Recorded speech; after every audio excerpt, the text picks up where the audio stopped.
two things. You should not have weddings during college football season, and you should not have a rapture during college football, NFL, baseball playoff season. Like that lull after football season, after Super Bowl? Yeah, I'd say the perfect time to have a rapture would be After basketball would be, huh? I'd say like late May, mid-May. Good time to swoop everybody up into the kingdom. Yeah. Like let us do the Final Four, the Masters, spring break. Oh yeah, dog. Don't take me for the Masters, fam. Yeah. After the Masters, I think that'd be fine.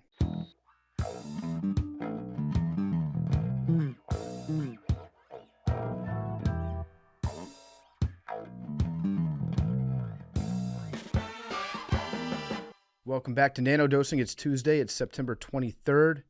Do you remember the 23rd night of September 2025? I know it's 21st. Okay. But I didn't get to sing it yesterday. Got it. Maybe the best wedding song of all time. Why is that? I don't know. It's just a good, not for like the romance of it. I'm saying at the reception or party. It's definitely song. not the 21st. I mean, it's definitely 21st, not the 23rd. Yes. Oh, you were just okay. My bad. I don't know. I just didn't get to say it on Sunday, so I wanted to say You're right. it. My bad. Yeah. Hey, do your thing. My fault. But yeah, I do think that it's. You think of all the songs you could play at a wedding, that's number one? It's up there. Really? Yeah. I love that song. What do you have above that? I don't know. I've never given this much thought, but that certainly wouldn't have been. You better start giving it some thought. Might be. I guess that's actually true. I have given this some thought, but that's not on my list. You should add that to the list. There. Another one need to be on your list since you're inviting a black. Should be "Step in the Name of Love" by R. Kelly. Is what it is. It's a great wedding song. It's R. Kelly, huh? It is a great wedding song. Holy shit! It still gets played. It is what it is. There's that Bruno Mars song that always gets played. Which was that? Uptown, funk it up. Uptown, funk it Oh, up. that would Every band plays that. not allowed. I liked it the first 3,000 times I heard it. Then it started to wear a little bit thin on me. But it's in the middle of college football season right now, guys. And there's one place to get tickets, especially at the last minute, and that's Game Time. Today's episode is brought to you by Game Time. They bring the excitement of being in the stands that you get even if you're in a tailgate and you don't have tickets and you're like, hey, maybe I should actually go into this game. Let's get some tickets. Game Time is the place to get it. The cheapest prices, the best seats, all guaranteed at the last minute. Game Time app takes the advantage and it gives it back to the fans. It's a hack for unlocking amazing tickets and experiences in just a few taps. It's super easy to use, and the Game Time guarantee means that you can trust that you'll get 100% authentic tickets on time and at the best price. I just use Game Time to get Commanders, Chiefs, Monday Night Football tickets coming up at the end of October. I use Game Time when I'm getting into Cubs games here in Chicago. With Game Time, the fees are always included, so what you see is what you pay. And in college football, we've got maybe the best slate of all time coming up this weekend, right? It could be the Saturday of the year for sure. Saturday of the year. Big T, what game are you looking at right now on Game Time? Well, I pulled up Tennessee, Mississippi State. Not number one on the slate this week, but it is a good game. The zone deals, which we've talked about before with Game Time, I can get you in for $66 in the upper level or $110 lower level sideline. Love that. Yeah. What a good deal. Yep. Check out Game Time today. Take the guesswork out of buying college football tickets with Game Time. Download the app, create an account, use code MACRO, $20 off your first purchase. Terms apply. Again, create an account, redeem code MACRO, $20 off. Swipe, tap, ticket, go. Download the Game Time app today. Maybe even go check out some playoff baseball games. We got playoff baseball about to start. Get involved with Game Time.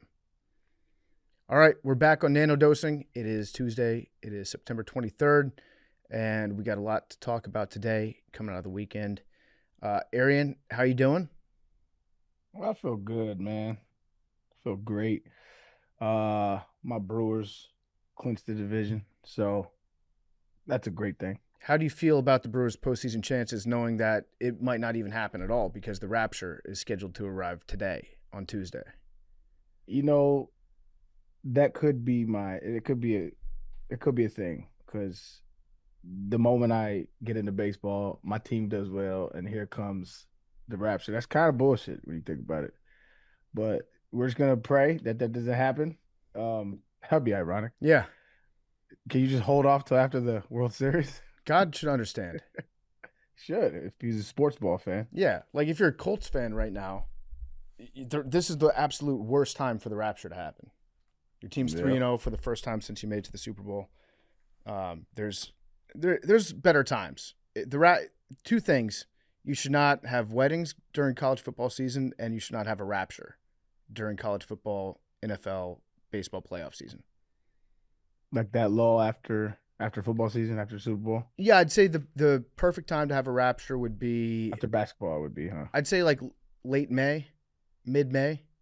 Good time to swoop everybody up into the kingdom. Yeah. Like let us do the Final Four, the Masters, spring break. Oh yeah, dog. Don't take me for the Masters, fam. Yeah, after the Masters, I think that'd be fine. What do you think, Big T? I think a lot of things, but I don't believe in a pre-tribulation rapture, so I do not believe it will be tomorrow/today. So what is going on right now? Everyone's predicting the rapture on TikTok. There was one guy who said he had a vision, my understanding of something about the Feast of Trumpets. It's a Jewish holiday, and there's some sort of correlation with that. And in 7 years, the amount of days perfectly lines up with something from the book of Daniel that talks about the tribulation and how long it's going to be. And it was a whole long, convoluted thing. And then basically all these people started being like, the rapture is going to be on Tuesday.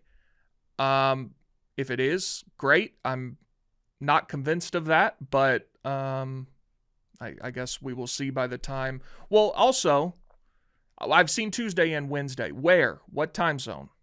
That's like I was because I was gonna say by the time this show comes out, but it's not Tuesday morning. Maybe it's evening. I don't know. Yeah. So, is it Tuesday anywhere in the world right now? It's Tuesday Australia, in Australia. maybe. Okay, so the rapture hasn't happened to them. No, and I saw an Australian rapture believer on my TikTok this morning, and he said he would make an apology video if there was no rapture. Oh, that's huge accountability. Mm-hmm. Love that. Well, that was my the rapture clearly would be scheduled on Eastern Standard Time. Right in the United States. You would hope. Yeah, see, I think it would be Central. Why? Central is the best, but it's just because I'm biased. Yeah, I live in Central Time. Yeah, it's wherever you are. That's Jesus coming back. He's coming back on my time. Yeah, wherever the rapture is, whenever it's scheduled, it's going to be convenient for you. So the rapture is when, does Jesus come down and then everybody goes back up to heaven with him? Is that what the rapture is? Christians, yes, but there's a lot of scholarly debate as to whether some don't believe that occurs at all. Some believe that happens prior to the tribulation. I think that's what most evangelicals believe, which is what they're talking about. Some believe it happens in the middle of the tribulation. The tribulation, by the way, is a 7-year period in which it's a whole thing. And then some believe it happens at the end. I think there's far more biblical evidence for middle or end than beginning. Middle end of what? The tribulation, which is a 7-year period in which the Antichrist will be revealed and things like that. Mm-hmm. It's like 7 years of bad after the tribulation or after the rapture for the people who are left behind. Okay. From what I gather. Let me get this straight. So the Antichrist will be revealed, and then there's a 7-year period, I'm guessing, of turmoil and stuff. Correct. And then I guess if you got 7 years to get your shit together, and then at the end of the 7 years, then Jesus comes back, and then the people that believe in him ascend, and the people that don't believe, do they just stay here? Well, no, it's kind of a two-part thing. There's the rapture, and then at the end of the 7 years, Jesus comes back, establishes a 1,000-year reign on earth, which is a whole other thing. And then after the end of that is when there will be a new heaven and new earth. So after the 7 years, there's a 1,000-year reign with Jesus on earth? Yes. That's confusing, man. I believe eschatology is the study of the end times. I believe that's the word. Eschatology. So what happens to on like a day-by-day basis to everybody that doesn't get ascended up into heaven on the day of the rapture? I'm not a theologian that's qualified to speak on that. I do. That's part of the reason I don't believe in a pre-tribulation rapture is, Arian said this plenty of times. Why won't God just do something that makes it so evident, right? Yeah. Damn. What? I agree. So if Smart guy who said that. So if 3 billion people disappeared off the face of the planet tomorrow, I feel That like would it'd be make me- pretty clear what it is. That would. Oh, it's okay. Okay. I would believe there is a force. It would be if it was if it was predicted in a way that was okay. It's about to come. It would make me, yeah, probably more than likely. Wait, not if it just happened out of the blue, you wouldn't? Well, because it would. I would still have to. It would still have to be some kind of evidence towards it. That being the reason. Shit happens all the time. 3 billion people just disappearing? That doesn't happen all the time. But For sure. yeah, but I would still need, okay. Well, like again, why not just come down and say it, fam? What the fuck is all this? Just either do it or don't do it. I'm kind of tired of it. I guess we'll see. So I'm reading that during the 7-year period, that's when the non-believers, they stick around, and there's natural disasters, there's political upheaval, and widespread persecution of those who become believers after the rapture. Yes, so that's like Mark of the Beast, that type deal. Okay, but then Okay. some people think that you will have the opportunity to repent, and then that is also a subject of debate. I do believe that. so if the rapture happens, Jesus comes down. Okay, all the believers, you're coming with me to heaven. Let's say 2 billion people get taken to heaven. Mm-hmm. You'd have to be a world-class moron to be left behind and to not repent. Well, that's what I'm saying. Yeah, it seems like an easy way out. I kind of agree. I still think there would Wait, be hold people on. who didn't. Yeah, it's like Right. if you do the assignment and you turn it in and you get an A, and then the people that didn't do the assignment, they get a 2-week extension. Now, on to it. be clear, to become a Christian during the tribulation is not an easy proposition, but I do believe that will be the case. Because you're persecuted Yes, and killed. and killed, but it still seems like it's an open and shut case. I See, would let think me- so let me for make- the most part. Let me yes. make a case for the people that wouldn't profess their love and shit. Because if that is the case, right? Let's say that happens, and the dude, 3 billion people gone off the earth. There's a 7-day or 7-year period or whatever the case may be, and then there's torture and famine and natural disasters, political upheaval, yada yada yada. I don't want to be a part of that. You're not a good guy in my book. You're a psycho, fam.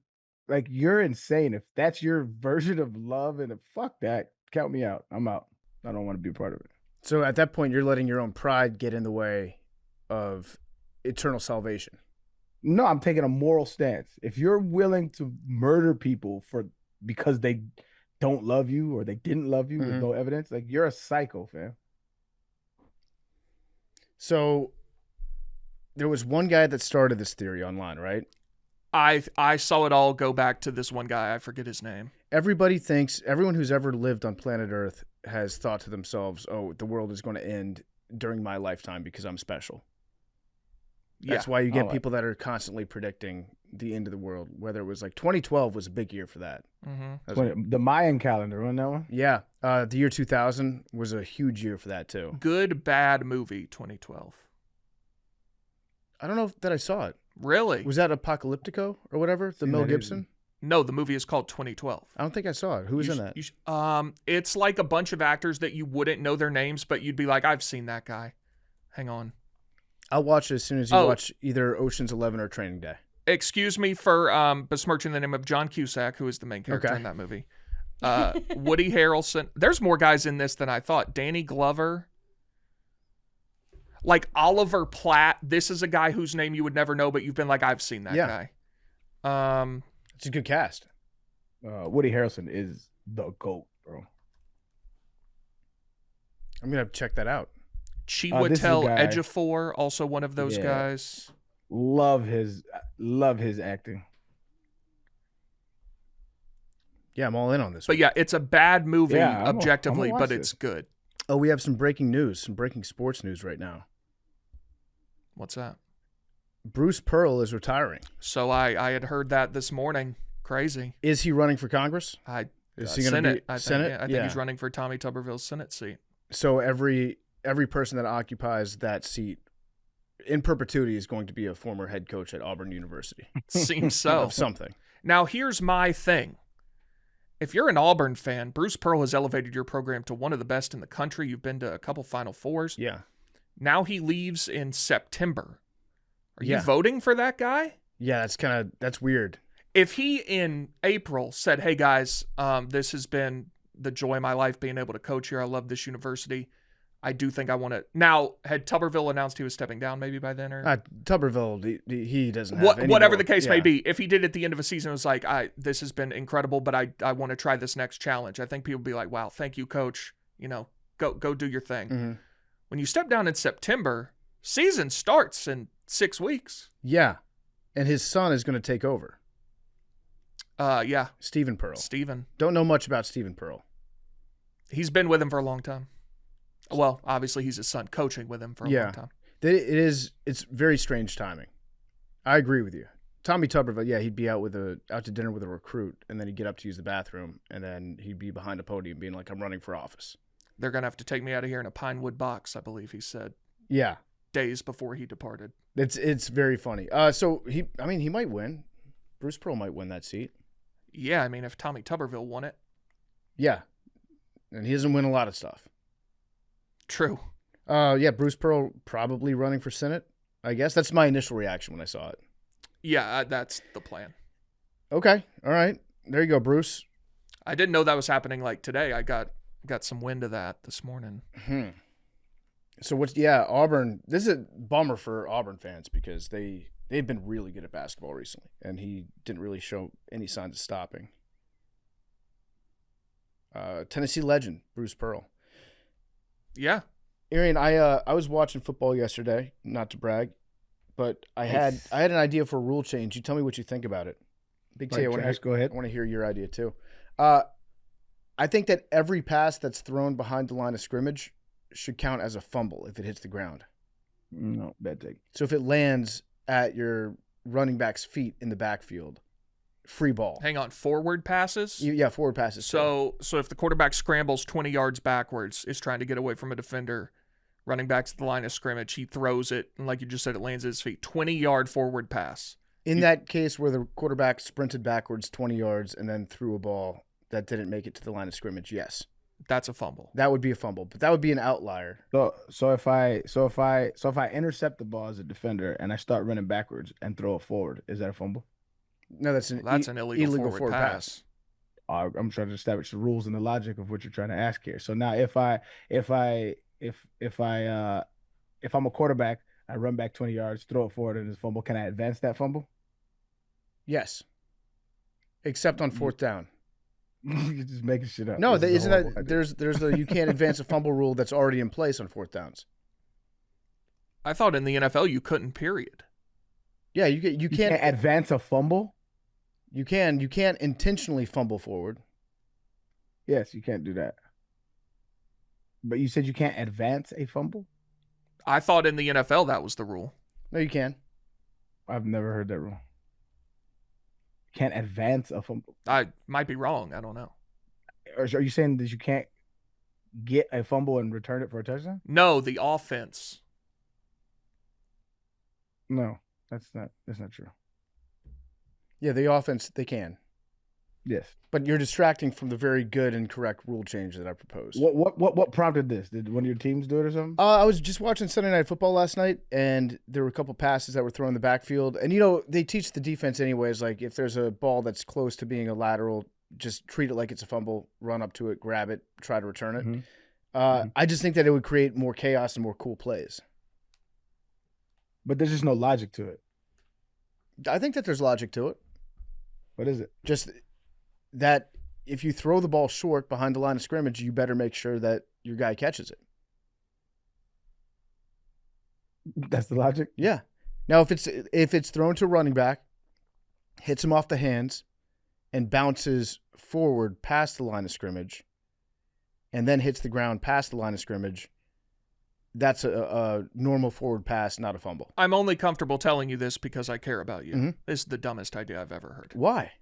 It's so arbitrary and like terrible in most ways. Just catch the ball. It would also cut way down on wide receiver screens, which suck.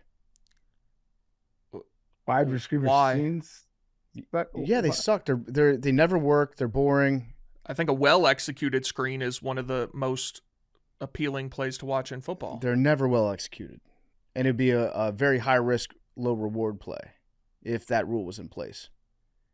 Well, yeah, you can make anything a high-risk, low-reward play if you just implement an arbitrary rule that doesn't make any sense. Yeah, I think it's a good idea. If passes of Not a over good idea. 30 yards were incompletions became fumbles, those would be very high-risk, low-reward. Correct. You wouldn't do it. Right. You would never do it. So you could say that for anything. But I think it's better to have it behind the line of scrimmage. I think it's a good rule. There's already a rule for what you're describing. It's if you throw it backwards. I know, but I'm talking about a forward pass. Right. Forward passes are inherently not able to be fumbles. That's definitionally what makes them a forward pass. Unless it's behind the line of scrimmage. Also would take away a lot of the slow-mo replays of, is the What quarterback's pass hand did it isn't start behind the to line move of forward? scrimmage? No, I mean one that would lands land behind the line. one that would land behind the line of scrimmage. No, I'm out. Forgive me for not being able to remember. Are you one of the people who rails against touchbacks? No, that's an unpopular take that I have. I like the touchback rule.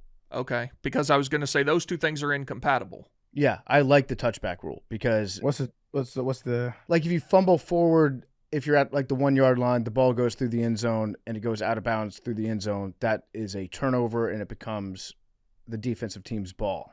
Yeah, Big T at said the that a while touchback. back. When if a team fumbles and it fumbles out of bounds anywhere, it should be a turnover. Correct. I agree Yeah. with that. I agree with that. Because that's the a good defense rule. did what they were supposed to do and you didn't. I like that too. Yeah. That's a good. But rule. that's Your rule? consistent Bad. with- Big T's rule? Good.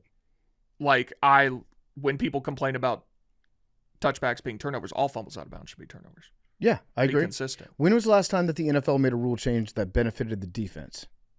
Probably the Oh, 80s. they don't. We're trying to sell tickets, baby. We don't give a fuck about that. But you know what sell tickets is turnovers in the backfield that are easily returned. So the new kickoff rule most of the time benefits the offense, Yeah. but teams are starting to figure out ways that it could benefit you defensively. Yeah, they do the angle kicks. Yeah. They do the knuckleball that Cardi or whatever for the Rams was doing. Yeah. Yeah, they're starting to figure it out. It looks a little bit less like hell. I still hate it, but Still a little bit like hell. Take it out. Also in the NFL yesterday, I'd like to hear comment from Mad Dog McKenzie. Is Travis okay? Does he have a temper? Wait, I didn't see what happened. Oh, he got into it with his head coach. We have seen that before Again? though, too. Yeah, he Yeah. did that in the Super Bowl. Yeah. Yeah, this is a recurring thing. Does he have an anger problem? Wait, let me look. I didn't see this. I don't want to comment on something I don't know I think about. just when it comes to football, I think he's passionate. I think he's passionate and competitive and one of the best to ever do it. So he's passionate and he gets angry when he's doing something that he loves and really cares about. Okay, don't do that. No, I'm just trying to make sure that I'm understanding it. Yes. Wait, yes. is it the NFL fined Chiefs tight end Travis Kelce $14,000 for unsportsmanlike conduct, obscene gestures? No.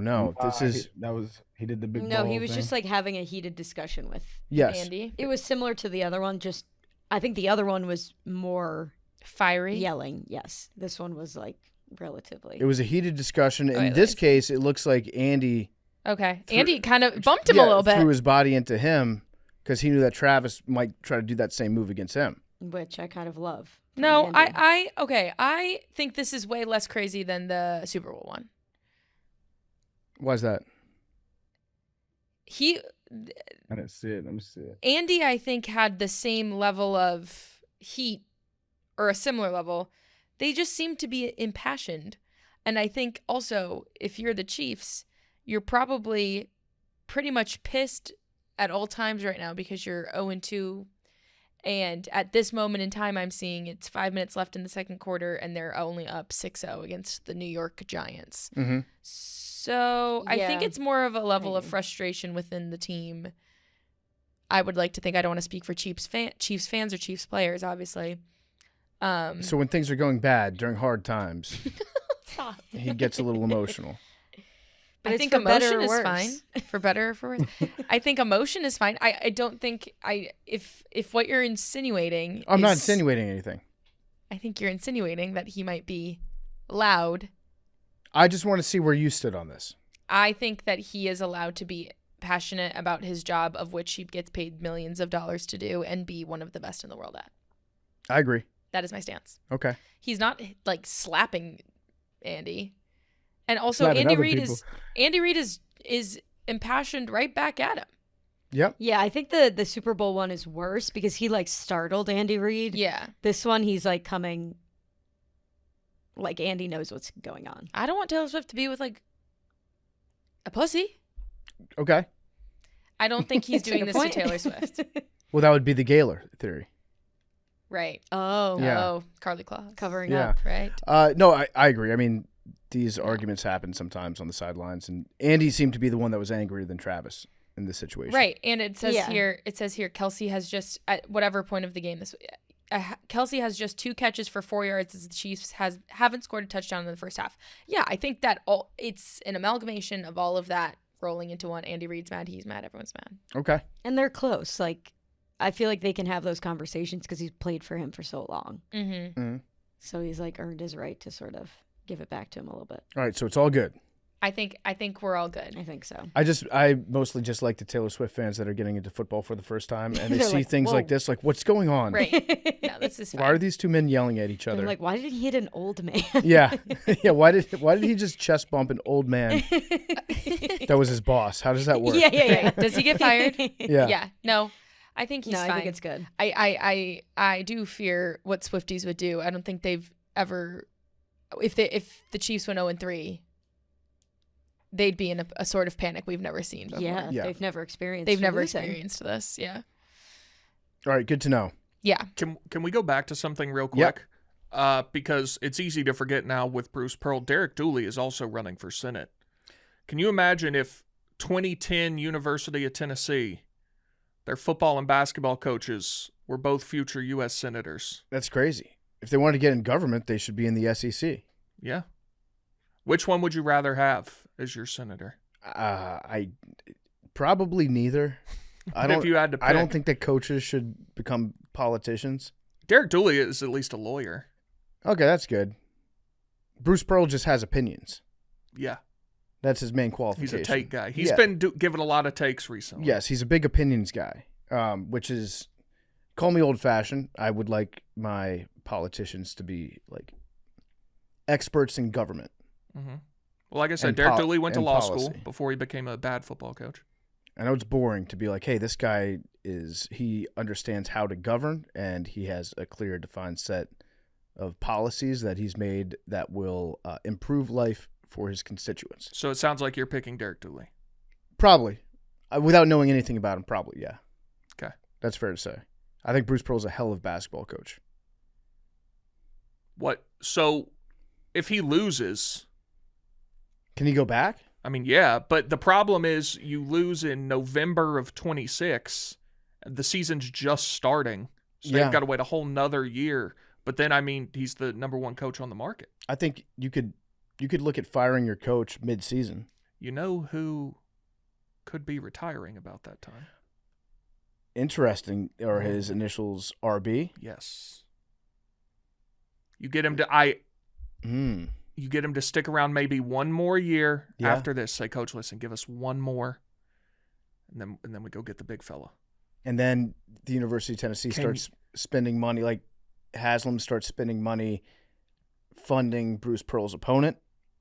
Yeah, So no, that Bruce Pearl loses. that would be an effective use of funds. But the reality is he'd be going up against a Democrat in the Sure. general.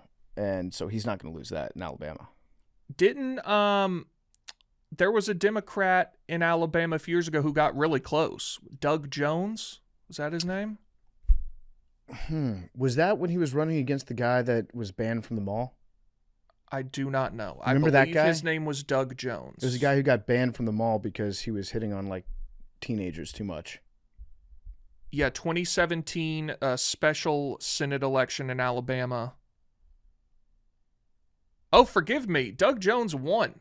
Yeah, because that's right. He was going up against the Roy perv. Moore. Yeah, the perv guy. So is this guy in the Senate? Am I?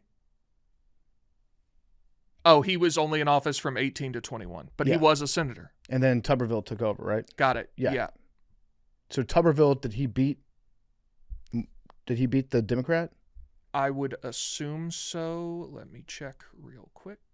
Assume that guy didn't go to the Senate for 3 years and then peace out. Yeah. Yeah, Tommy Tuberville beat soundly 60 to 40. Yeah, so in an election, not an appointment, the Well, no. Republican's going to win that seat. No, it was a special election between Doug Jones and that Republican. And but they- as you said, he was a creep or something. They ran maybe the worst candidate ever. Yeah. Got it. Okay. So it's all about if Bruce Pearl wins that primary. Yeah, we need him to lose. They need him to lose that primary, and then you got to get him back at Tennessee. Well, so that could be the other part is if he loses in the primaries, you could have him by next season. Yeah. So if this is Rick's last ride, So, yeah, Haslam needs to start funding the other. He needs to get Saban. That's what he has to do. to run as a Democrat. Pick up the phone. No, to run as a Republican. In the primary. Yeah, Haslam needs to call Nick Saban and be like, hey, Nick, I want to talk to you. No, don't worry. I'm not asking you to coach the Browns. We've been down that road. No, I'm not asking you to take over Tennessee. We're very happy with our head coach in football. But what I'm asking you for is to be our head basketball coach. And if you don't, what I'm asking you for is to run against Bruce Pearl just so that you'll kick his ass and Bruce Pearl can come to Tennessee. I think this is a sound plan. I think that's a great plan. Saban wins that seat easily. Yeah. Easily. 100%. Doesn't matter what his platform is. He's got too good of a job now, though. And he has a pretty sweet job, yeah. Just talking about football. He's great on TV. He is. Okay, what else we got to get into today on Nanodosing Big T? Have you seen the Brigitte Macron story? Is there an update? Yeah, she is set to... Emmanuel Macron and his wife Brigitte are planning to present photographic and scientific evidence to U.S. court to prove Mrs. Macron is a woman. Their lawyer says the French president and Mrs. Macron will present the documentation in a defamation suit they've taken against right-wing influencer Candace Owens after she promoted her belief that Brigitte Macron was born male. Okay, so the way that this is going to shake out, I'm predicting, is going to be So stupid. she provides evidence that she was born female, and then Candace Owens, her talking point becomes like, if you have to provide proof that you're a female, you've lost. Yeah, It's like making your opponent say, I did not fuck a pig. right. Sometimes the question reveals more than the answer. Yes. What is the photographic evidence? Maybe a little girl, maybe her as a But those are ribbons out in her there, hair? I think. Yeah, I don't know. So there could be Picture the goods, man. so providing like naked pictures of yourself as a child. No, I mean now. Oh, now. Yeah, So it's like, here's my vagina. here it is, man. Full functioning JJ. Like video. Do they have kids? I don't think so. I've never heard of them if they do. That would probably be the easiest way to say, hey, Candace, she's a female. Maybe Yeah. she's You could do pregnant. it They blood don't have test. children. Here's a video of the childbirth. Yeah. So apparently the Macrons are also. Oh, wait. I take that back. Yeah. Bridget. How do you say it? Brigitte. Brigitte does have children with her first husband. Okay. She has 3 children That's easy. DNA test. Bam. Yeah. and grandchildren. Yeah. This should be an open and shut case. So if But not really. why? Well, it's an open and shut case as to if she's a woman or not, but not an open and shut case as to the defamation lawsuit. Right. That's really hard to prove. Right, but in this case, I think they've provided Candace Owens already with a lot of evidence, and then Candace keeps doubling and tripling and quadrupling down on it, like very publicly. So it seems like this could be an easy one to win and an easy one to get a lot of damages for if they've got the evidence.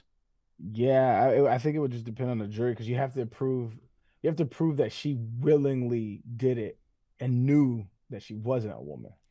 Like that's hard to prove. Right. So when it comes to like knowing something, if the Macrons have provided Candace Owens already with a lot of evidence that is legit evidence, and Candace Owens just keeps coming up with reasons why she doesn't believe the evidence, then I think the jury can look at that and say reasonable people should have looked at the evidence that she had and come to the conclusion that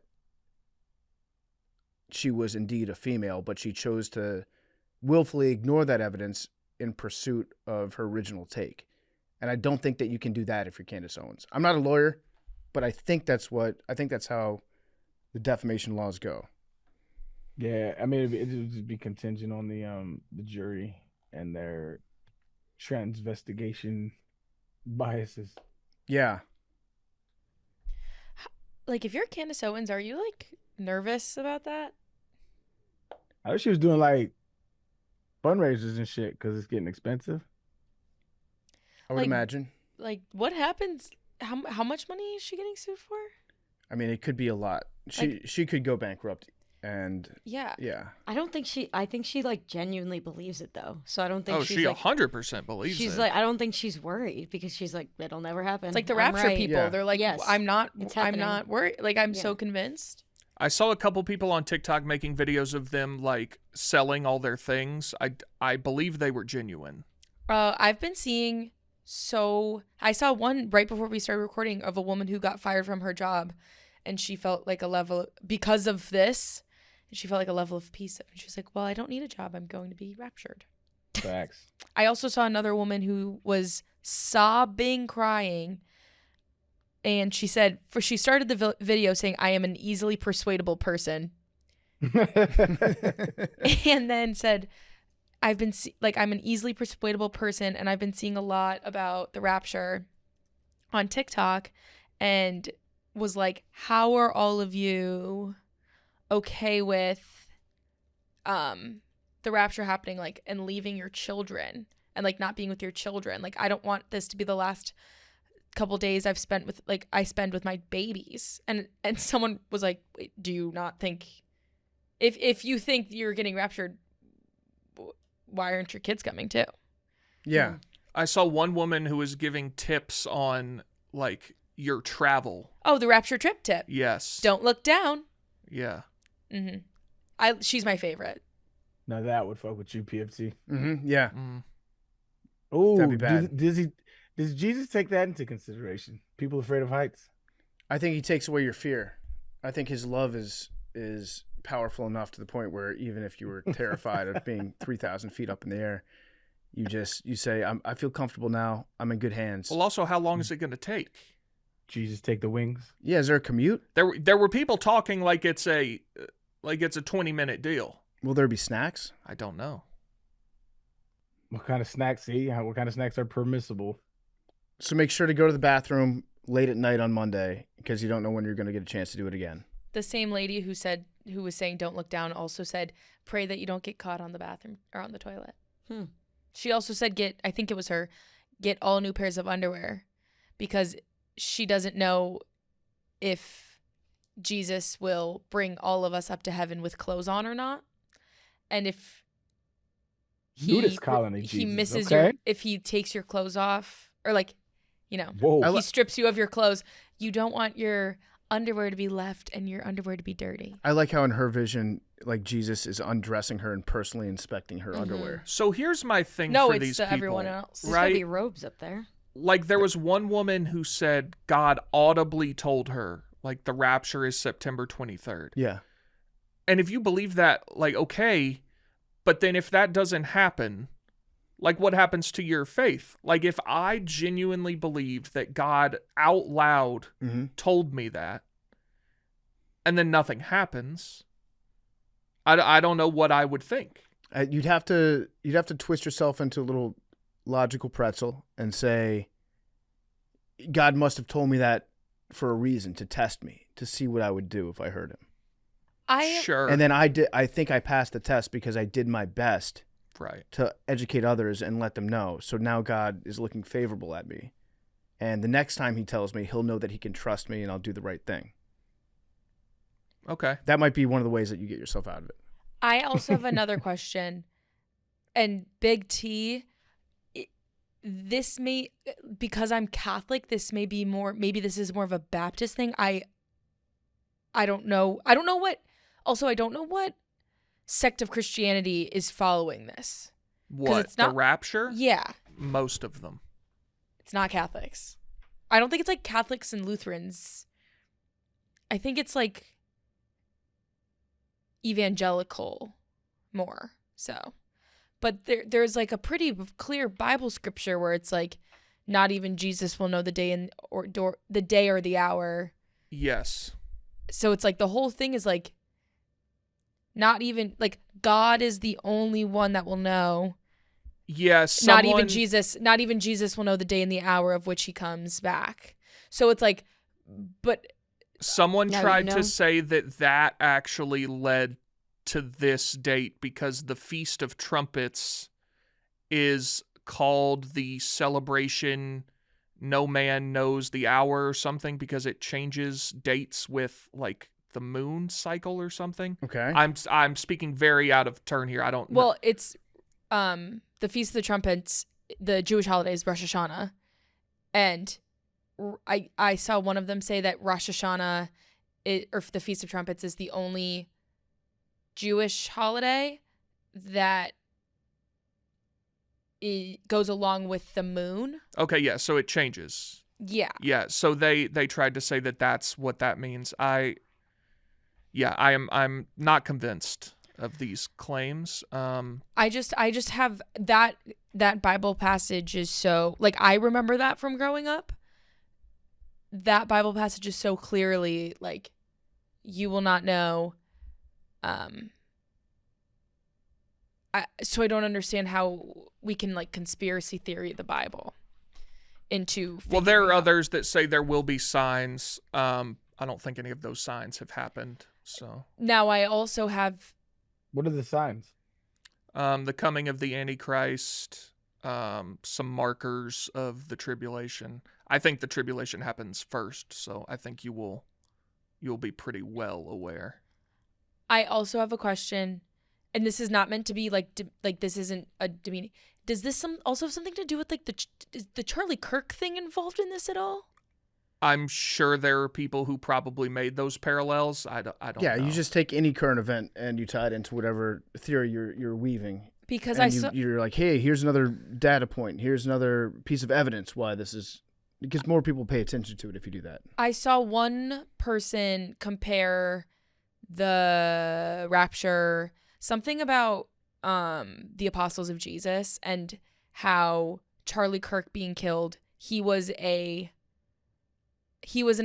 present day apostle, is what they were saying, and him getting killed kicked off the whatever events that the tribulation, like the markers of the end of days, was because he was a quote unquote apostle.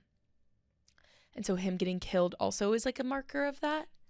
I didn't know if that, because there's been such an uptick in it like the past week, I didn't know if something had to do with him passing away as well. No, people just they take things that have happened that are in the news that they see in whether it's their social media or on TV, and then they start to think of a way to connect that with their theory that they've got going, and they just make stuff up as they go along. Yeah, it is very interesting to watch. I also have seen people like leave, they're like, how I'm prepping my house, because it's like, I'm leaving these things for people who eventually find my house and break in. I'm leaving Bibles, I'm leaving food, I'm leaving, like, it's just another version of doomsday prepping. Yeah. Or this is also very similar to Heaven's Gate, the cult. Yeah. But Except it's about Jesus, like, coming from space, not there's a comet and we'll get taken to that comet. The difference is Jesus was the comet. right, With Heaven's Gate. right. Space Jesus. That's Space dope. Jesus, yeah. Right. But it's like, they're like, the people will say that are left that it was aliens. It's not aliens, it's God. Like, It is so fascinating. I am curious, Arian, what your thoughts would be if this did happen tomorrow. He'd be If mad. Jesus came back. Yeah.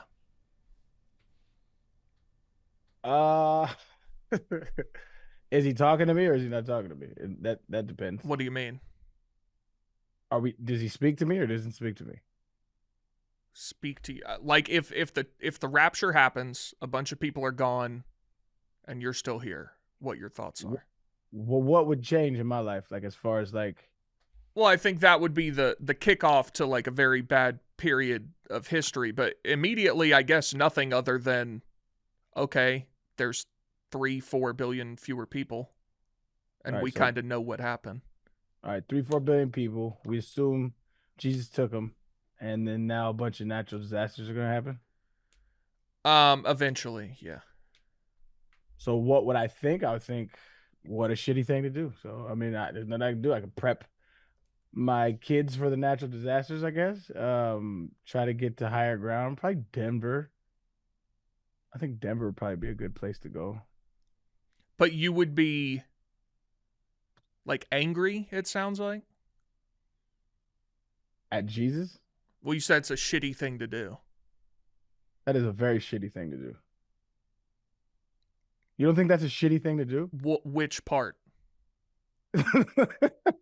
Leaving people to die. Well, you can still repent. But you're still leaving people to die. Like, I'm unaware of what happened. So he leaves people to die and then gives you how much time? The tribulation is 7 years. And then what's the criteria in order to get into the dance? Accept Jesus as your Lord and Savior and ask him to forgive you for your I'm sins. out. Nah, I'm out. He can have it. It's just not a good guy in my opinion. Like, I'm cool. I'll go to Denver and I'll prep for all the natural disasters that the loving guy upstairs wants to fucking murder people with. Fucking crazy. That's insane, though. That is a psychopath. That is insane. See, that's actually really interesting to me because you and I said, I think you said you'd have to be a world-class moron. Yeah, because if you get left behind for the 7 years and all you have to do is be like, I believe in Jesus, and oh, by the way, we just saw Jesus come down. Some people believe you have to have a water baptism. Okay, so as well. I'll do the water baptism. That'll be my official confirmation. I'll put the water on my head. I think that's a good thing to do. I don't think it's 100% necessary for salvation, but that's a whole You nother think that a guy, and this is just a moral question, you think that a guy that will condemn 5 billion people to death that didn't believe in him is a good guy? No, first of all, he's not condemning them. He's saying, I'll give you some time to think it over. Go to your room for a little bit, and I want you to think about what you've done, and when you come out, I want you to explain. I'll answer that question. No, I'll answer that question. And then you get I'll dessert. answer that question, flawed premise as it may be. How's it a flawed premise? Because it's not actually true, but I will answer it. Again, it's not the rapture happens, everyone else dies. That's not what happens. But again, just let me answer your question. All right. God's love is freely offered to anyone. I've chosen to accept it. You have not. That's fine. That's your choice. It would be like I offer you $100. I say, I'll give $100 to anybody who wants it. But you hate me for whatever reason. You're like, I hate that guy. I'm not going to take his money. And then you go around saying that this guy is like not a generous person. Well, he offered you $100. You could have taken it. You chose not to. This is a horrible analogy. The more accurate analogy would be, you offer me $100. Or I heard you offered me $100 from somebody. And I can't corroborate by anybody that you ever existed. I can't corroborate that the money's there. I can't corroborate that the money's going to be in my bank account. And when I say I don't know if it's dirty money. I don't know what's going on. So I just decline because it's probably nothing. And as soon as it in your world is a real thing, then I get murdered. That's insane. When you said you can't corroborate it, yes, we do have a whole several books written by people who were around that I don't know how better to corroborate it than that. You would don't say know how better to corroborate. You would say God a comes down, maker makes of the himself universe visible. other than unsubstantiated claims of divinity that have been written over thousands of years. You said you don't know a better way to corroborate. Short of what you would say, which is obviously not feasible. It doesn't hold up to our standards of evidence in today's world or in any other time. As soon as we started the scientific method. Well, you can say the claims of divinity, the works written about Jesus, we have far more written about Jesus than like Genghis Khan. We accept everything about Genghis Khan. Was probably a guy that was around that time that did some good stuff. There's zero evidence of his divinity. Sure, you can say that requires faith. I agree with that. But the things that we know Jesus existed, we have books written about him that are more reliable than what we have about a lot of historical figures. Yeah, but none of those historical figures, my soul doesn't rest on them. So and that's fine. But when you were saying just as a moral question is though, like how is that the good guy? Like I don't that is insane to me that y'all can look at him and be like, that's a good person, that's a good entity, that's a good being.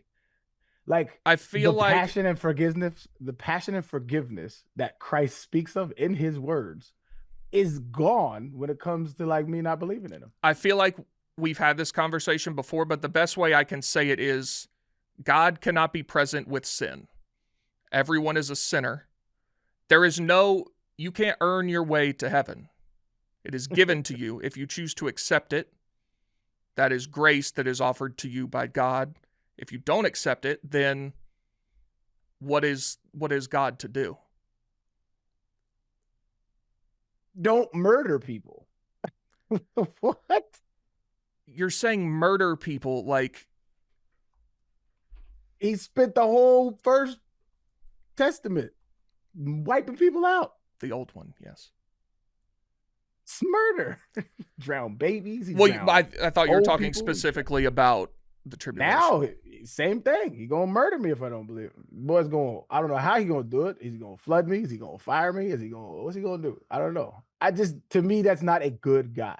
To me, a good guy is like welcoming, loving, kind, understanding. If somebody who created the universe can't empathize with somebody who needs evidence, like real evidence, like if A, therefore B, if somebody can't empathize with that, like, and then resorts to like, well, you're dead, then that's crazy to me. Well, we've talked about that before, though. I remember I asked you, there are things that have happened in your life that if you were a believer in God, you would certainly say, there's no other explanation for that than God did it. And you agreed with that. No, I didn't agree with that. I'll have to find the tape, but you did. Well, I think the premise is there's a litany, a multitude of circumstances that are probabilistically inconceivable that happen every single day. Us meeting is statistically improbable.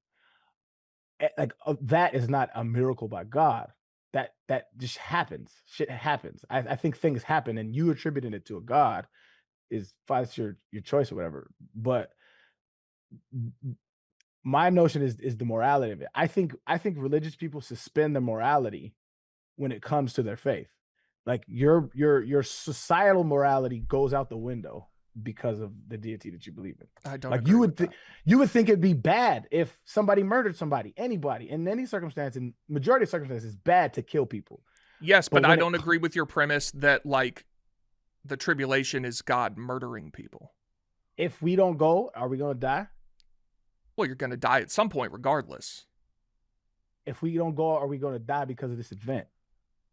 At some point during, yes, the world as we know it will end.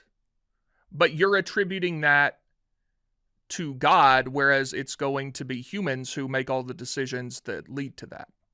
See, and that's to me that's the fallacy in believing in a deity. You put him in you put him in a pedestal, right? To where there can be no logical fallacy on his end. You forever set up an excuse for him rather than requiring. Like you don't require of God what you require of your human interactions on a day-to-day basis. And to me, that is backwards. Explain. Like this is a deity that is all powerful, all knowing, all loving, all this. You should require more from him than you do from your friend. Like if your friend lies to you, if your friend does something to you, gonna call him out on his shit. If God, it is not on me to require anything of God. It's the other way around. That's what I'm saying. It's been, and this is where the fear of God thing comes around. I don't have that naturally. It's just not in me, so I don't care. So like you hold him up to a standard in which even questioning him is out of the question. Like we don't question him. I don't agree with that. This is the you've actually questioned God before? 1,000%. And in what way? It's an inconceivable, like, and I use the word inconceivable literally. Like your brain cannot conceive of the notion, first of all, of eternity to begin with. Secondly, that there is a God who exists outside of time, who created the universe and came down as a human. Like it is literally inconceivable. Of course. So it's inconceivable for you to understand where God is coming from. I'm saying you would be insane to have never questioned that in your life. Got you. And so have you ever questioned the morality of God? Like, why do you do certain things? Sure, but again, that's if you accept that there is an eternal God who created the universe, it's kind of crazy to like listen. If the guy who created the universe, whatever he does, I feel like it's not your place to critique. That's my whole point. Is he's above reproach to y'all. Like, and he can do no wrong. He's God. If something can do no wrong, right? And you see flaws in the universe, then you're saying the logic that I'm using is flawed, and you're saying God is not flawed, and I can't see that. If drowning babies to you is a moral thing to do, right? In any circumstance, to me that's immoral. But you're saying because it's God, he has his ways. You're giving him an infinite out just because of his existence. But what if God is saying every baby that died in a flood, they're all in heaven and their spirit is safe and they're happy because I brought everybody up to heaven, and so they are in the best possible place right now. Just because their time on earth did not end in a way that was pleasant or kind or benevolent doesn't mean that they're not loved right now and that they're happy right now. Yeah, I hear that, and I hear a psychopath. How many murderers have we ever heard say that they're in a better place now? I helped them get to the better place. Or mothers that were obviously, in some state of psychosis, said they heard God saying, bring your children home, shit like that. That happens all the time. Not all the time, but that has happened in our past in human history. We would all call them psycho. But if God said it, then he's not psycho. I believe in any instance, drowning or killing babies is wrong. I believe that. That is wrong. But y'all listen, I don't say y'all, I don't know PFT's beliefs. I think he likes to play devil's advocate. But Big T, you saying if God allows it, then therefore it has to be good. And then my logic is flawed about killing babies. It has to be God's will. You can call it whatever you want to.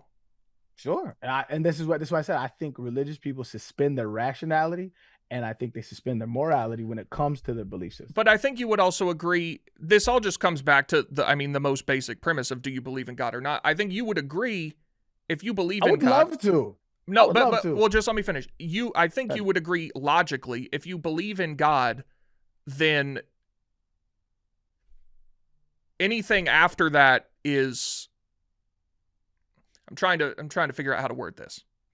If you believe God exists, you can't then pick and choose like which parts of God you like. That's not true. Oh, well, then we just have a fundamental disagreement of within your own religion. There's thousands of different sects. Within Islam, there's different sects. Within but those Catholicism. Those are debates about. But you are picking and choosing what part of God. But you understand what I'm saying. No, this is the premise of my argument. Is you, Big T, you suspend your what I would deem your morality on this earth and your rationality on this earth in order to acquiesce to your belief system that I believe has been implanted in you since you was a child. Like I think there's a little bit of indoctrination that goes on with theology.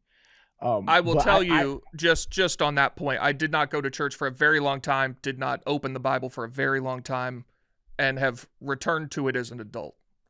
No, that's fine. But there's a certain social, like the majority of people that grow up here are Christian. The majority of people that grow up in India are Hindu. The majority of people that grow up in Middle East are Muslim. It's because there's a certain social pressure, a certain social norm that goes around religiosity, and whether or not you were persuaded, either way, we'll leave that to whatever. But what I'm saying is, I think you suspend your rationality.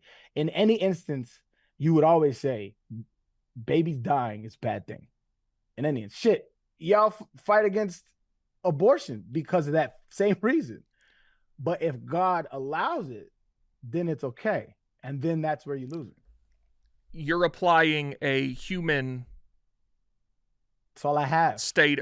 Sure. That's all I have. But then if you believe in God, you can't apply your things to God. And see, if I'm God, and this is why I don't think it's very rational to believe in a God. Because if I am God, right, and I have this higher power and I'm this greater creator, I find a way to relate to the people that I internally hold their salvation. I find a way to relate to them. Every single one. Now, if you're telling me a book that was an accumulation of hundreds of different authors over a 2,000-year period, and then 2,000 years later, there's a guy who doesn't really think that's plausible to believe that it's true, that's rational. That makes sense. That makes 100% sense. But if I think if you held your same skepticism, because you're a very skeptical person, but you're not when it comes to religion, and I don't agree. I don't, like I said, I don't agree with that either. Yes, you do. You've admitted so. You always say it. I have come to the conclusion. Faith is the suspension of rationality. Yes, but through a long period of time of examining that, I have come to the conclusion that I believe that is true. It's not what you call suspension of what's the word I'm looking for? Disbelief? Criticism, I would say, is the conclusion to which I have come through years of looking into it. All I'm saying is that if the rapture happened and Jesus revealed himself to be 100% real and everything that was in the Bible was real, and he took everybody up to heaven, and he's like, okay, I'm giving you 7 years just to say I'm real, I believe in you, and then you can go be in heaven with everyone that you've ever loved, then I'm going to take that offer. I think that would be a good bet. Or you can spend eternity being punished. If those are my two options, I'm going with the option where I'm happy all the time instead of the option where I'm in excruciating pain all the time for forever. Sure. Count me out. Call me old-fashioned. Count me out. That's just me, though. Before we get back to Nanodosing, it's brought to you by Shady Rays. I've got my Shady Rays right here. Been wearing them all weekend. Love Shady Rays, the best sunglasses in the world. You know the moment that you get when you realize that you left your favorite sunglasses at the beach or on the roof of your car, or in my case, on an airplane a few weeks ago. I've been there too. Then I found Shady Rays. It changed the game. These sunglasses are made for real life. They're good looking. They're polarized. They're durable. They're not stupidly expensive. And here's the wild part. If you lose them or if you break them, even on day one, Shady Rays will send you a brand new pair, no guilt trip, just replacements. So now I actually wear my sunglasses without fear. On hikes, concerts, on the boat, whatever. Shady Rays is eyewear that has your back. I was rocking them on stage in Bloomington. I was rocking them on the drive there. I'm rocking them on the golf course. I'm wearing them outdoors. I'm wearing them out for the night. If I'm going outside for some patio beverages at sunset, sun's bright, bring the Shady Rays with you. If you lose them on a long night out, don't worry about it. Shady Rays has you covered. We've teamed up with Shady Rays to bring you an exclusive offer. This is a very, very good deal.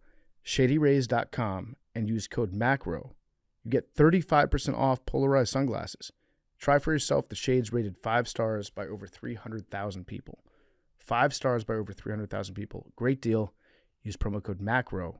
Get 35% off polarized sunglasses at Shady Rays. Check out Shady Rays today. Okay, Big T, do you want to debate a map? Yes. You sent a map over. Aaron, Yeah. have you taken a look at this map that he sent? I did look at this map. It's we're doing this a lot. I've seen it with the planet Earth. I've seen it with the United States. I've seen it asking about what regional foods you would like. The one that Big T sent over was you can only live and travel within one region of the United States for the rest of your life. Which one are you picking? And so the United States is divided into 1, 2, 3, 4, 5, 6, 7, 8 regions at a conjoining spot that looks to be somewhere in northwest Missouri. And you have to pick which one you would select. I just tweeted this out of which team would win the Super Bowl if you made an all-star team from each region. I think it's pretty clear. Oh, that's not even close. It's C, right? No, are you talking about football players where they're from or the teams, the NFL teams where they're located? The NFL teams. Okay. Because I yes, see. then you're looking at the South. Yes. Yeah, I agree with that. So that gives you Steelers, Eagles, Ravens. That does not give you the Bills, right? It does not. You get Steelers, Eagles, Ravens, Commanders, Bengals, Browns, Colts, Jets, Giants, Patriots. I mean, just by a numbers game. By a numbers game, it's pretty strong. I would say Daniel Jones starting quarterback. So I would take C. Daniel Jones is so good now. It's crazy. Sometimes need a little change of scenery, man. But so this map was originally saying where if you can only live and travel in this area, which one would you pick? Is that Yep. correct? Oh, this is simple for me. H. So you're going the mountains, you're going California. It looks like it gets cut off Right before San Diego, it does. I am giving Yeah. up San Diego, but I am gaining Denver. I'm gaining Vegas. I'm gaining Salt Lake City, and I'm gaining the Bay Area. It's pretty much all of Cali except for San Diego. I think you get the bottom of LA. I'm assuming that cuts off at LA. Yeah, I think you get LA. Yeah, I think I get LA. So I'm okay with that. You know, sorry, my Dago folks, but there's just not much appealing from my original hometown in New Mexico. Arizona's a desert. Not interested. Top half of Texas. I've never even been there. But Well, it's most of Huh. Texas and Hawaii. So you just have to stay in Texas forever, and then you can vacation in Hawaii. But you don't get Kauai. a part of Hawaii. But why would they put it there? It's just like I guess. Kauai belongs to Region G, which is the New Mexico region. Yeah. Yeah, you can I guess get one part of Hawaii and Alaska. I'm not really a big fan of. No, I'm sticking with H. H is that's me all day. I could see C being not bad It's so clearly D. because with C you still get the Outer Banks, North Carolina for a vacation. That's nice. D gives you Nashville, Knoxville, pretty much all of North Carolina, South Carolina, Atlanta, Disney World, and all of the Atlantic coast of Florida. It looks like it gets cut off before Miami. Yeah, right before Miami, but all the rest. Yeah, D looks pretty good to me. I Got think some Alabama in there if that's your thing. I think D and H are probably tied for first, and then C is decidedly third place. And I also think that most of my reasoning is just behind like where the best beaches are. Sure. You're gonna need a good beach. But I do like these maps. I like the one of the world that said which cuisine, if you could only do a certain type of cuisine for the rest of your life, what would it be? Mine was like Southern America and Central America.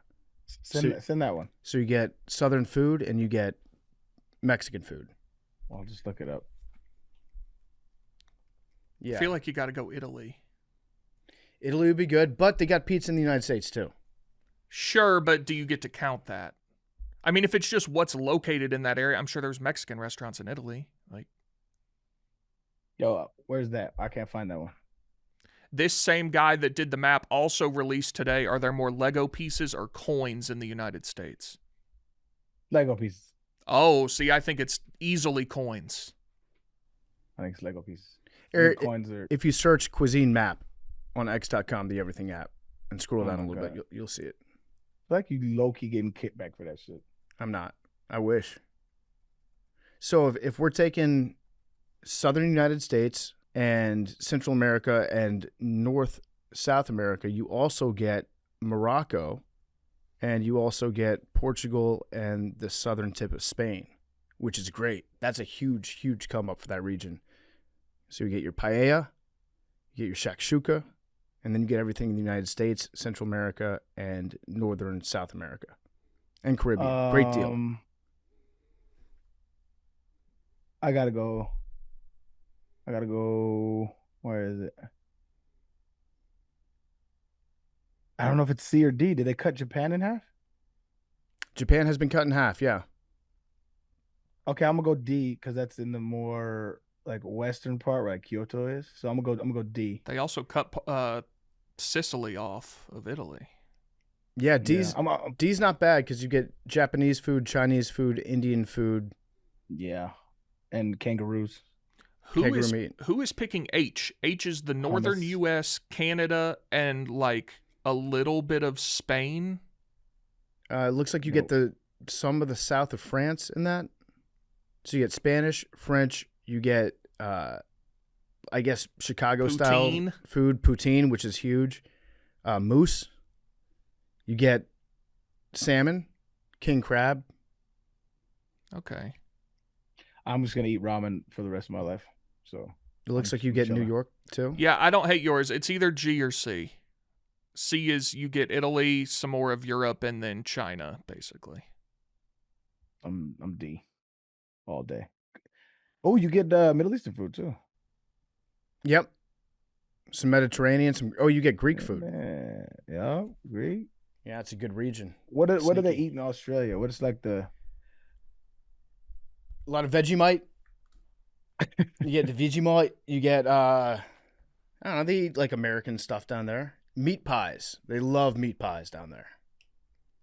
Fuck is a meat pie? It's a pie with meat in it. You know, like a shepherd's pie. Meatloaf. Yeah, you ever have shepherd's pie? I'd have to look it up. It's like chicken pot pie, but you get like ground meat, carrots, peas, sometimes mashed potatoes in there. Kangaroo meat. I was just joking. Yeah, no, they do eat kangaroo, yeah. Yo. It's not great. You've had it? I've had it. I've had a kangaroo burger before. Oh, man. It's a little tough, a little gamey for my taste. Like, gamey like deer? You know, deer could be gamey sometimes. Yeah, a little bit. I think there's some similarities there. That's crazy. I don't know if I could eat a kangaroo, man. Too cute? That's just the opposite of what my palate's not opposite, but it's just foreign to the palate. What my palate has seen in my lifetime. I don't know how I'd take it. Yeah, I agree. It's kind of strange. All right, do we have any voicemails today? Vegemite. Before we get to the voicemails, they're brought to you by our fantastic, wonderful friends over at Fox One. By the way, shout out to Big T. The Big T's hit again this weekend. 3-1. So we're 3-1 on the year. We're up 11 units. I don't want to do this to the people. If it doesn't hit the rest of the year, we're up. You can't complain. No, because they've only gotten 2. Yep. So we're gonna try to keep it rolling. I'm 2-1 on the year following the Big T's. I did not take it week 1. Okay. That was my mistake. I mean, 2-1 still. 2-1 still rolling. very profitable. Yeah. I think I'm up about, would that be about 7 units? Like 8, yeah. Yeah, 7 units on that bet, keeping me afloat during college football season. So shout out Big T. And also shout out Fox One. On Fox One, you can stream your favorite live sports so you never miss those Did You See That moments. That means Fox NFL Sundays, college football Saturdays, the MLB postseason all in one place. Fox One is built for live, edge-of-your-seat plays, jaw-dropping highlights, the kind of moments that make you shout in your living room like you're at the stadium. It's sports, it's news, it's entertainment, and it's all streaming live.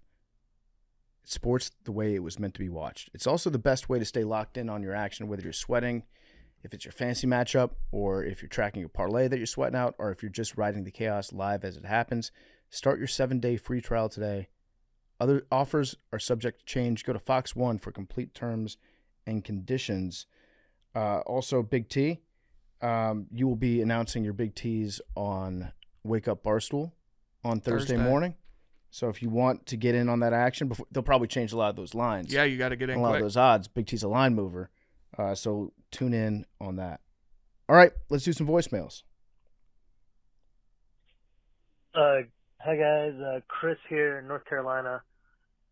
Who do you think, they don't necessarily have to be on the same team or same era, but who do you think, which quarterback and which wide receiver would have been a real good duo if they have played together? Mine is, they are on the same team, but they don't have to be. But mine is Dan Marino and Tyreek Hill. So like Dan might have got us Super Bowls. But stay handsome, stay beautiful. Just curious what you guys think. I think for this exercise to work best, they do have to be on the same team. Yeah, those two would have partied hard together. What about Arian with someone else specifically? Well, he said receiver, but Oh, sorry. you could do Okay. running back too. I could have used the Dan Marino as well. Yeah, I mean, if you look at the Texans' history, Aaron probably played with 60% of all Texans quarterbacks of all time. Played a lot of quarterbacks. There were a lot of them there. It's a good question. Dan Marino and Tyreek Hill is definitely a good answer. And they have to be on the same team? They didn't have to be in his voicemail, but you guys said that I it think might it's be better I agree. if they are. Okay. Like the team they were with predominantly. Yeah. Ooh, Steve McNair and Chris Johnson would be. Oh, we're doing receivers. Never mind. You can do running back too. Steve McNair and Randy Moss. Mm, People forget he was a Titan. for a year. I did forget that. Yeah. Shit. Steve McNair and Andre Johnson. That'd have been. Andre Johnson and Peyton Manning. That'd have been dope. Yeah. The Titans specialize in getting receivers at Wait, the wait, very wait, end of their wait. careers. Wait. Who did Andre Johnson play for? Play for the Colts. Really? Mm-hmm. Yeah. Very briefly. Forgotten that. It's one of those Shaq and the Celtics jerseys, but he did. Yep. He actually scored. He scored on us that game. Let's see. I would say, have the Ravens ever had like a top tier number one? So they Bolden. Lamar Jackson, Anquan Bolden. Yeah. yeah, they had Steve Smith at the end of his career. They had That's true. Odell Beckham for a little bit. They've got DeAndre Hopkins right But I'm now. saying, like, in their prime, has a prime number one ever been on? Anquan Bolden's Baltimore probably squad? the best one they've had. Yeah, Yeah. I would agree with that. Torrey Holt was pretty good for a little bit. Jared Goff and Isaac Bruce. Oh, okay. I could say mean- Jared Goff and Calvin Johnson. Sure. I would I argue. mean, Isaac Calvin Bruce. had a better quarterback than him. I saw that Isaac Bruce. Yeah, fair enough. Yeah, these are all good Hall of points. Famer. Although the Torrey Holt just got me thinking about the Rams. the Jared Goff for Matt Stafford trade, win-win. Yeah. Let's see. It's interesting because when you think of the all-time great potential duos, a lot of them did play together. Right. So you're like, oh man, can you imagine Joe Montana throwing to Jerry Rice? That'd be insane. That'd be nuts. You know who actually Patrick played Mahomes, Jerry Rice. with, I think. Oh, okay, yeah. You said who? Patrick Mahomes, Jerry Rice. Nice. You know who actually probably played with the best quarterbacks in the history of the game? Terrell Owens. Okay. He played with Steve Young. He played with Tony Romo. He played with Donovan McNabb.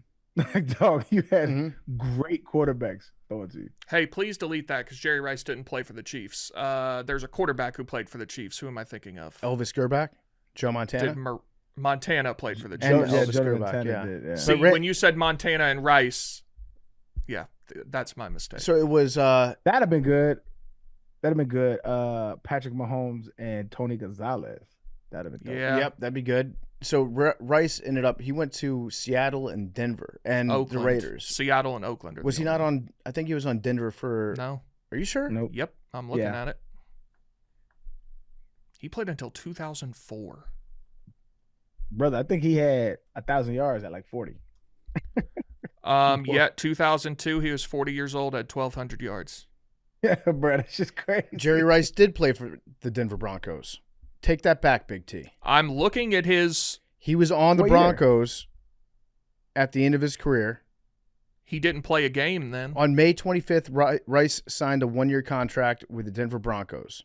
Did he In play? 4 preseason games, Rice caught 4 passes for 24 yards. Okay. What about regular season? Never played. He played for the Broncos. Okay. No, he didn't. I remember the pictures of Jerry Rice wearing a Denver Broncos uniform. Yeah, he was number 19. There we go.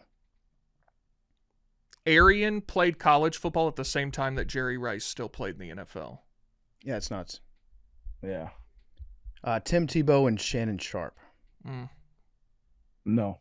That'd be great. That is a great question. I kind of like this one. I'm thinking through the all-time greats from like the Packers.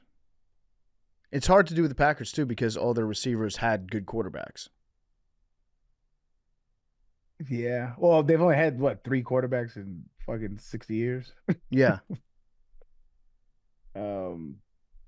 Yeah, they've all had, T.O. and I think T.O. this and Troy Aikman. this would maybe be better for colleges since guys are only there for 4 years and a quarterback can't be there for 20 years. Yeah. And play with all these guys. Who would you say is the best Chiefs receiver of all time? Tyreek? Is it Tyreek? Like wide receiver, Dwayne Bowe? I would say Tyreek's better than Dwayne Bowe. Yeah. Had some great years Production-wise. though. Okay, what about Chargers? Chargers had some good receivers. I can't think of any right now. David, no, he was with Cardinals. Vincent Jackson. Vincent Jackson was probably Vincent best, Jackson right? and Justin Herbert would be a good combination. Or Phillip Rivers, which he had. Oh, they had Kellen Winslow. Yep.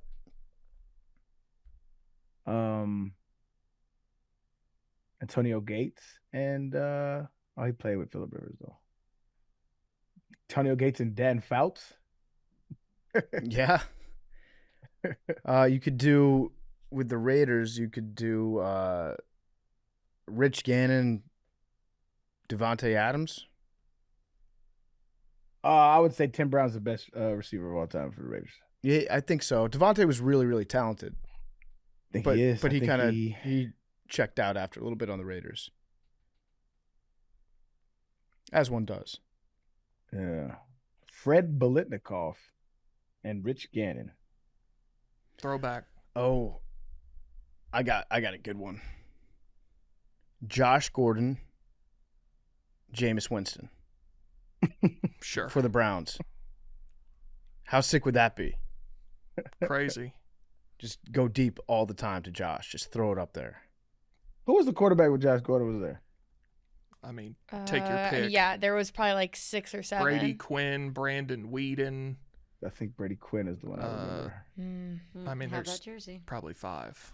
Brady. That stretch was Brady Quinn, Brandon Whedon, Brian Hoyer. Was it Hoyer Manziel? Manziel? Hoyer was right before, because I played with Brian Hoyer. He was You with did? the Texans one year. Yeah, he was with the Texans 1 year. He went to the high school right by my house. Yeah. You could have Kelly Holcomb was a pretty good quarterback for the Browns, right? I don't remember him being.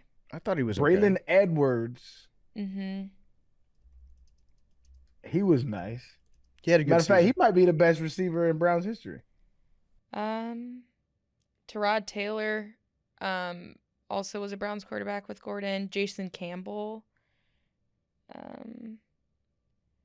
It just says on Google, it says the Browns quarterbacks who played with Josh Gordon were Whedon, Hoyer, Jason Campbell, and then Tyrod Taylor.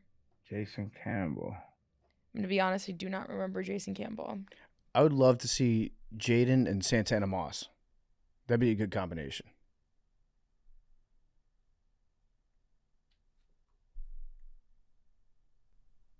Okay, now do colleges. I was trying to think, like, Peyton Manning played with great receivers. I guess you could do, like, Jalen Hyatt or somebody. Robert Meacham. Sure. Mm-hmm. I'm just trying to think SEC teams like Tebow and who's their best receiver that he didn't play with? He won't be able to get him the ball. That's a fair point. He could pass well in college. No, he couldn't, bro. This revisionist history is insane about Tebow, dog. Like, great guy. Amazing dude. Amazing. It's just, he got carried in college, bro.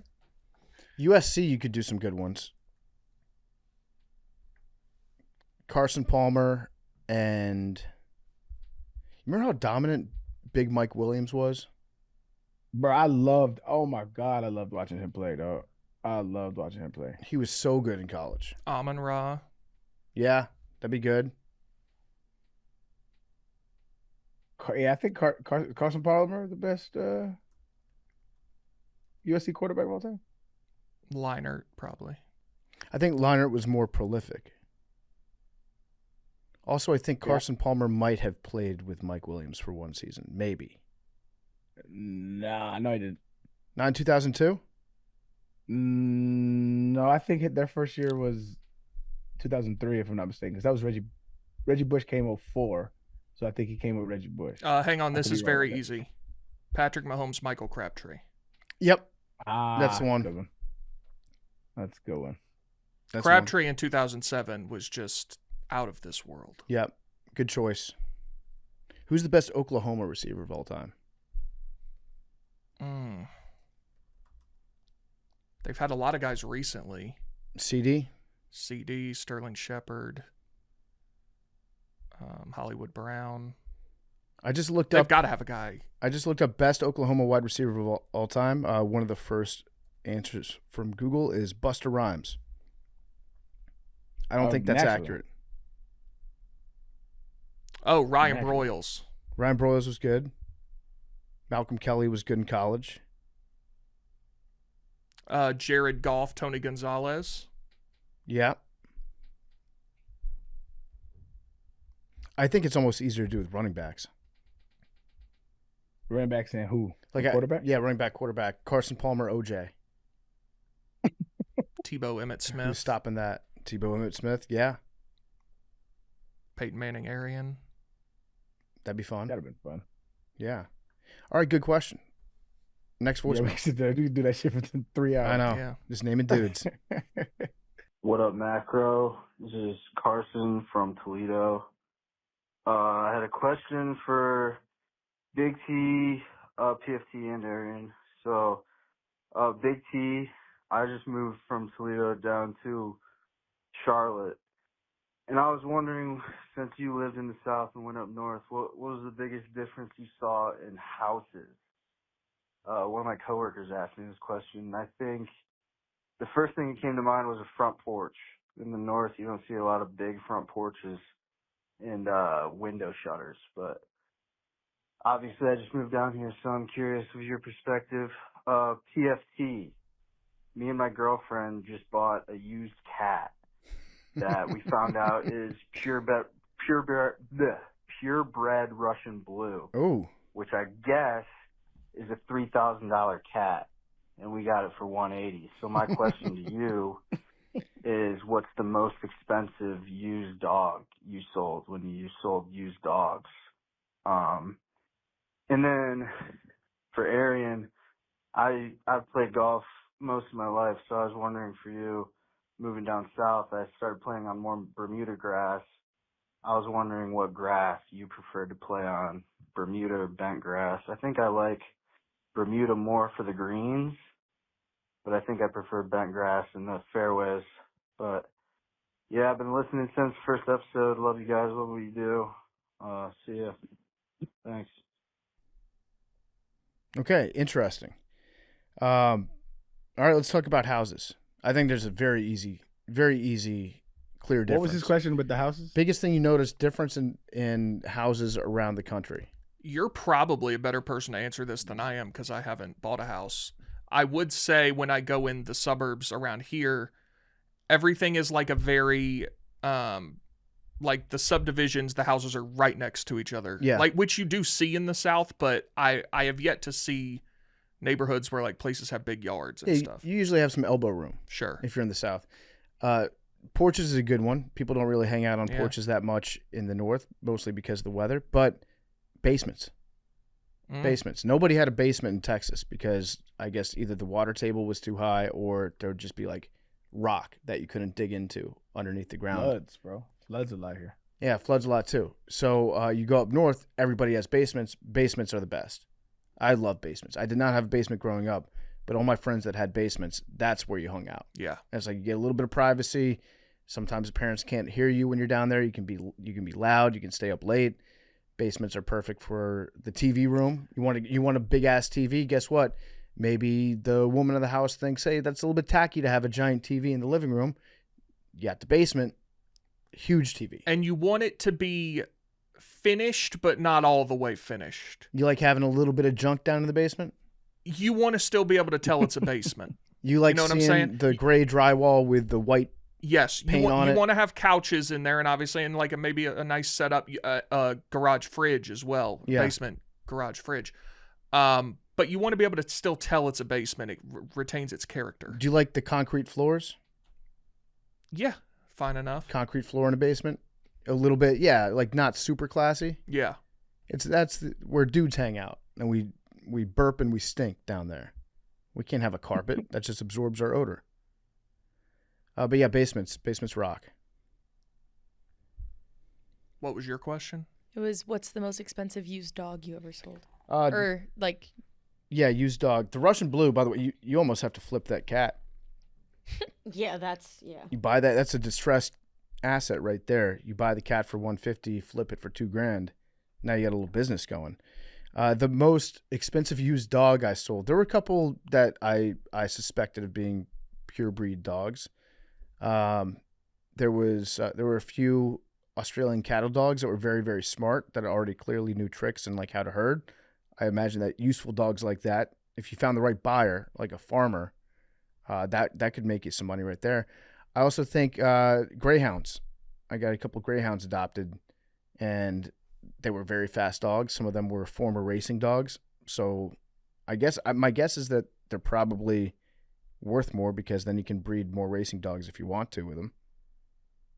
Yeah, those would probably be my two. Didn't have that many top of the line dogs. They were well loved used dogs that came in. We're just mostly trying to find somebody that needed a dog to get back and forth, functional dog. Like if you're just trying to find a car for your 16-year-old child, like I'll take a nice easygoing Pomeranian rat terrier mix, one that doesn't poop too big, please. and then Arian about the Bermuda grass or something? Oh, what grass do you like to golf? Yeah. I think I prefer Bermuda as well. I've only golfed in like 3 or 4 different grasses. I golf a lot in Texas because I live here. I forget. What's the other one that I golfed in? I forget. It was in New York. I could just look it up, right? But yeah, I mean, I'm not too bad for like that shit matters around the greens more than it does like fairways and shit. I guess rough does too.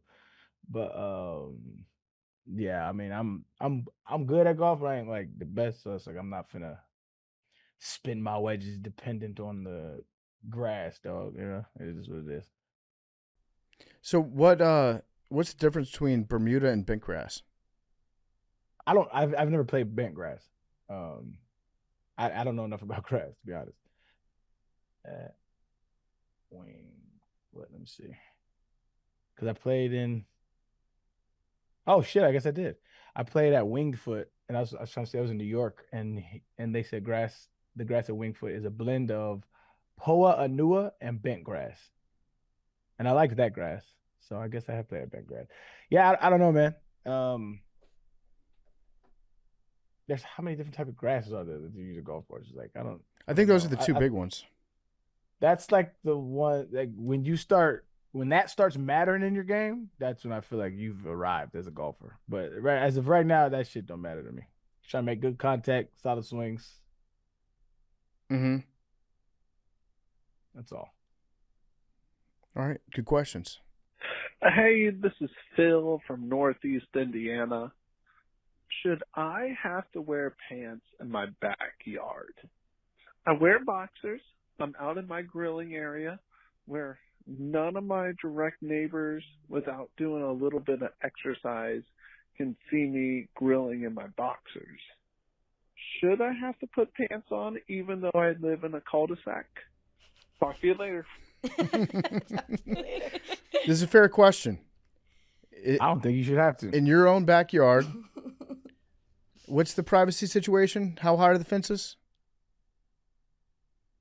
I don't think it matters. Boxers are like swim trunks. I feel that my beliefs generally are at odds with my belief in this matter. Okay. Because I believe it's your property. Yep. You should be able to do whatever you want. However, I do believe the barrier of putting on a pair of shorts is low enough that maybe you should be compelled to do that. Yeah. I do think how many people can see matters, and how easily can they see. I agree. I think that if you have like a chain link fence and your neighbors are very close, it also depends on the boxers. Not all boxers are created equal. Agreed. Is there a button on the fly or some sort of fastening mechanism? How tight are they? How tight are the boxers? How long are the boxers? And Are you they know boxer what? briefs? It is for that reason, since we can't determine that, you just have to wear a pair of shorts. But you don't have to wear underwear. I suppose not. So just like a pair of athletic shorts, Yeah. totally fine. Yeah. But if you have that's what I'm saying. If you have boxers that are like loose-fitting boxers, There are some boxers that would be acceptable, but we don't know what kind they are, so we have to make a judgment as if. yep, And I don't like that I had to come to that conclusion. it's sad.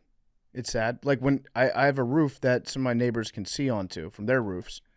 When I go up there, I don't always have a shirt on, but I always have shorts on. Does that make sense? Yeah. Yeah. It's like I don't think that my neighbors want to see people walking around in their underwear.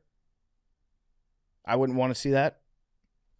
So I take the half a second to put on whatever pair of shorts is closest to me. Now, if you're in a situation where you have good privacy fences, you're in your backyard, neighbors can't see into your backyard unless they like climb up on a ladder and look over, you don't have to wear anything if you don't want. Go sunbathe nude. If they fly a drone over your house, that's their problem, right? I guess. You disagree? No, I don't know.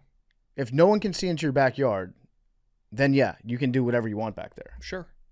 Okay. All right. Aaron, do you agree? I think if it's your house, you can do whatever you want. Underwear in the backyard is a yes from you. You want to? Do your thing, man. What if your neighbors can see you? Close your eyes. Okay. All right, good talk. Today was Macrodosing, and we will see you guys on Thursday. Aaron, you're not going to be here, correct? I will not. I will be at the Kingdom. Not the Rapture, but like tailor made.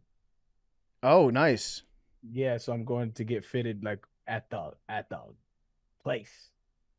I love that for you. Excited about that. So I'll be in a different kingdom than Big T and everybody else. Well, but, I wouldn't count on it, but we'll see. we are going to miss you, Aaron. I miss you too, man. But we are going to have Nick Tarani on the podcast on Thursday. Oh, you would. So have a fun time with your little golf outing. Okay, man. We're coming out with a series called Her Huddle soon. We're getting Nick and actually T-Bob is going to be on Thursday. We're going to talk about the Donner Party and cannibalism just in general. So it should be a good episode. Excited for it. Aaron, we're excited to have you back, but enjoy your club fitting. I will do that, my brother. Love you guys.